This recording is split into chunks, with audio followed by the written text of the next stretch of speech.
Ikangha Department of Agriculture, Regional Field Office number 8, Kanhurawil, Tacloban City.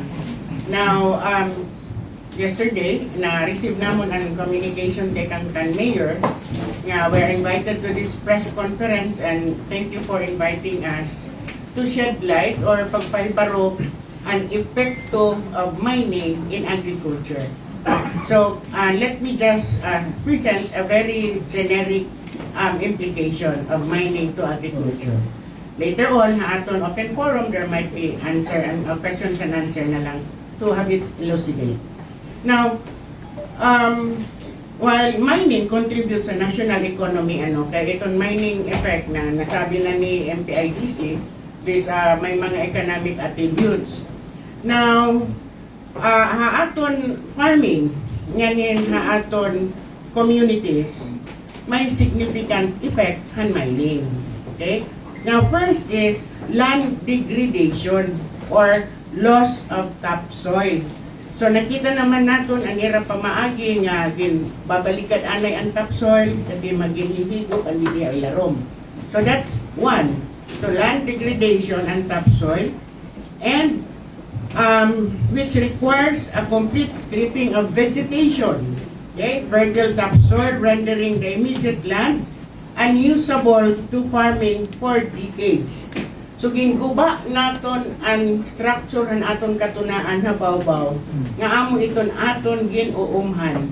So once we distracted and pareho leton gidisturbo, diri ito dayon mababalik ang iya original nga panuyoonan. Okay? Second,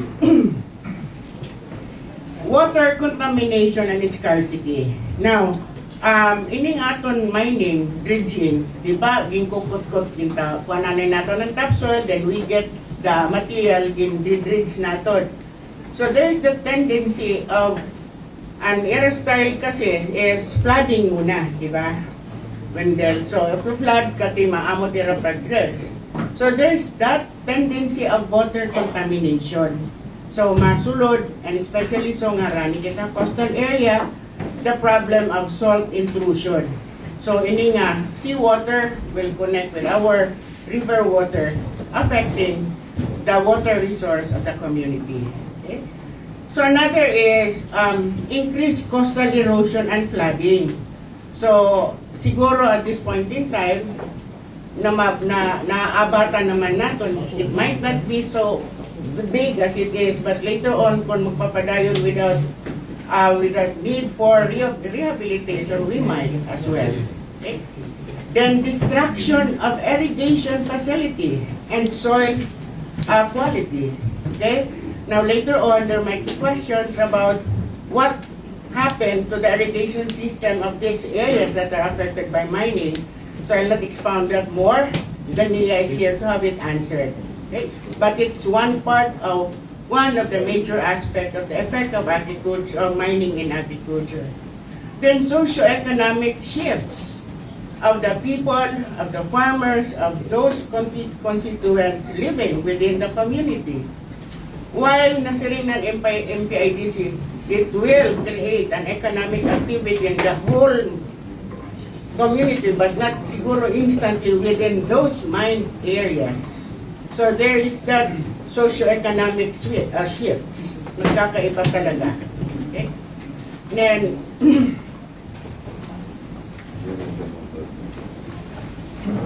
another is land conversion. Okay?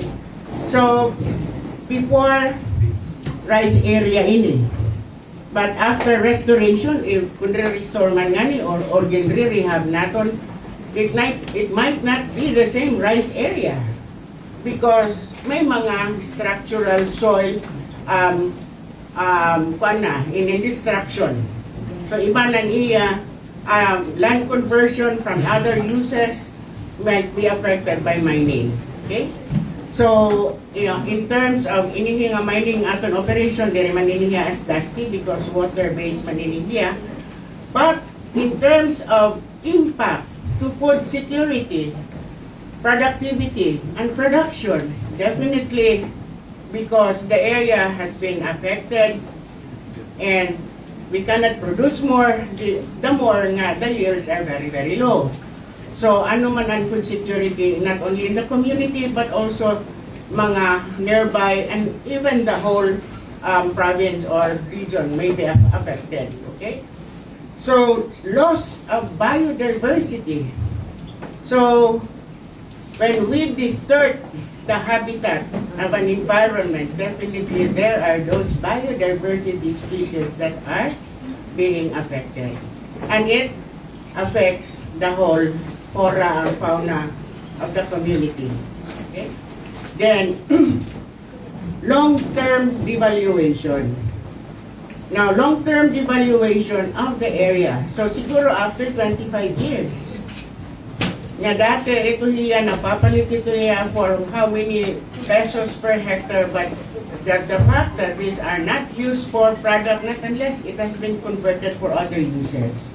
But somehow, may devaluation and rate na aton lang nagagamitan.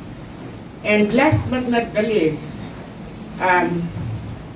if the area mined out is not properly rehabilitated and there's no sustainability plan in the long term, in the short term, in the medium term, definitely production and farmers are heavily affected by the project.